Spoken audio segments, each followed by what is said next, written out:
In my last video, I have uploaded my AI learning roadmap.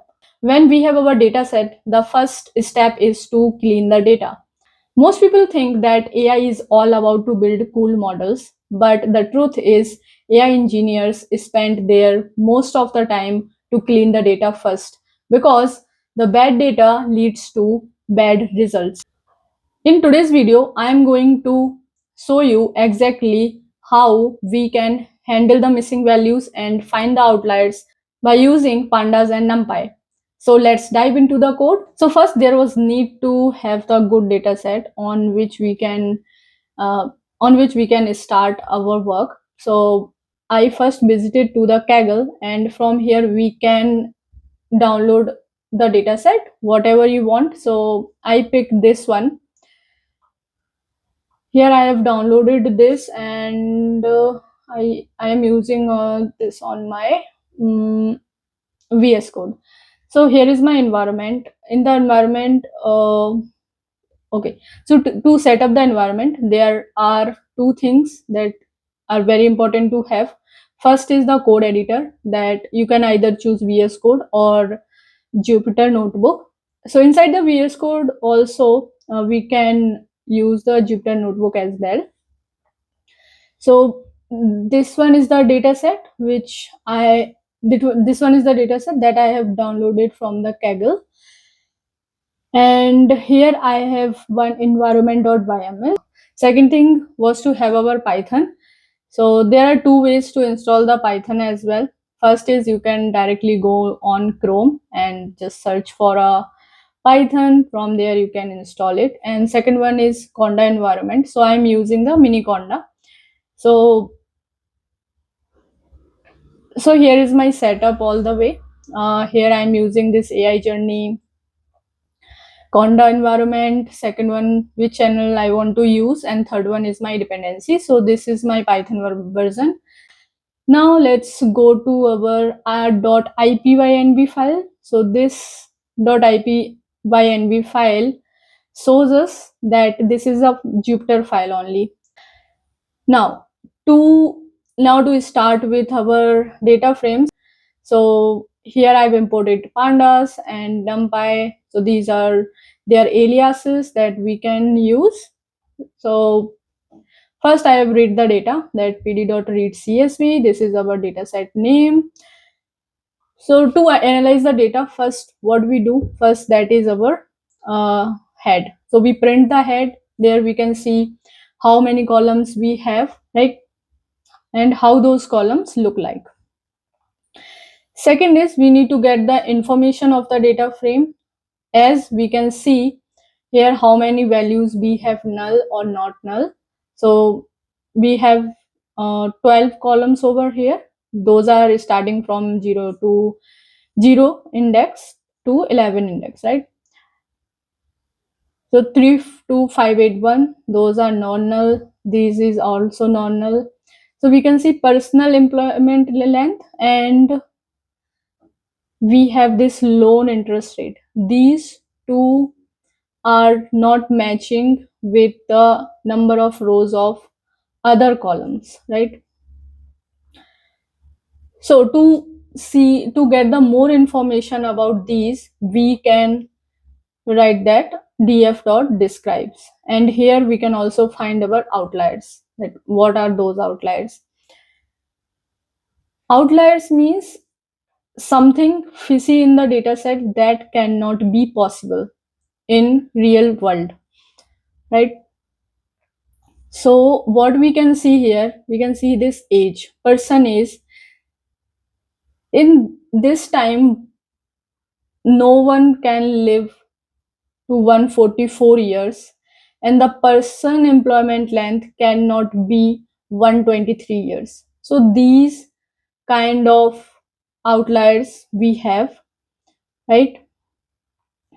So what we have found the missing values from df.info and outliers from df.describe, right? Let's go further, and we can also see by doing .any to have a look where we have those null values, right? So we have found person employment length, and second one is loan interest rate, where we are getting this true. Now we can also do the sum of all none values in particular column. So personal employment length has 895 rows where we are getting null values, and loan interest rate as well, right? Now we need to tackle these two things. First is to handle the missing values, and second one is to handle the outliers. So we have two logics here. First is save fill. What we do in the save fill.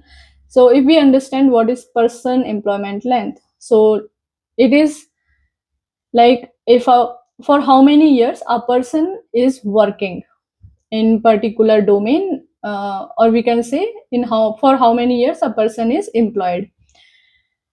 So what we are doing here, we are just filling it with median of person employment length. Why are we doing this? So let's suppose we have 10 number of rows, and in those rows one person has 20 years of experience, and another some person has 5 years of experience, some has 10 years of experience. So to so we can get the median, or we can get the median or average of all those, so that we can find the average value, and then we can fill it where we are finding the missing values, right? Now, so after handling the missing values, there is a need to check it again, that we should not get again the null values count to that particular column. So here we are getting 0 only. Now we had another column as well, loan interest rate. So loan interest rate is something at on how much interest rate a person got the loan, right? So how we are filling that? So let's suppose we have 4 grades. One person can be lie in grade A, second one can lie in grade B, grade C, or grade D. And there can be a population which are lying in grade A, and there can be a population which are lying in grade B. So we need to always get the average according to the grade with that population. So we can do a group by thing over here. So we are doing loan grade and plus loan interest rate on that, and just take a median, and we will fill that data for loan interest rate. Now we will check it again that all the columns should have 0 values now, right? Because we have filled for those two columns. Now we are going to check for outliers. As we have discussed that a person is, we are taking that cannot be greater than 100, and the employment length cannot be greater than 60, right? So here person is person employment length, we are going to describe it. So max is 144 and employment length is 123. So these outliers can depend on person to person, that how they want to give the numbers to particular column to handle that outlier, right? So I've given this that percentage should be less than equal to 100, and this should be less than, and employment length should be less than equal to 60, and just we are going to filter those columns, and other columns, those are not lying in this condition, we will remove those rows particularly, right? So just we will do the double check and we will describe it again. Now we don't have those rows which those rows uh, which has these outliers value. And at the end, we will also see that what is the shape of our data frame. Shape is nothing that will tell us that how many rows we have and how many columns we have at the end, right? So this is what I have done. Data cleaning is the foundation of AI. If you can't handle the messy data, then you can't build the reliable model. This was the first step of my AI roadmap. If you haven't seen the full plan, I have linked the video in the description. You can go and check it out. I'll be sharing my progress in part 2 soon. Thanks for watching. We will meet at another video. Bye bye.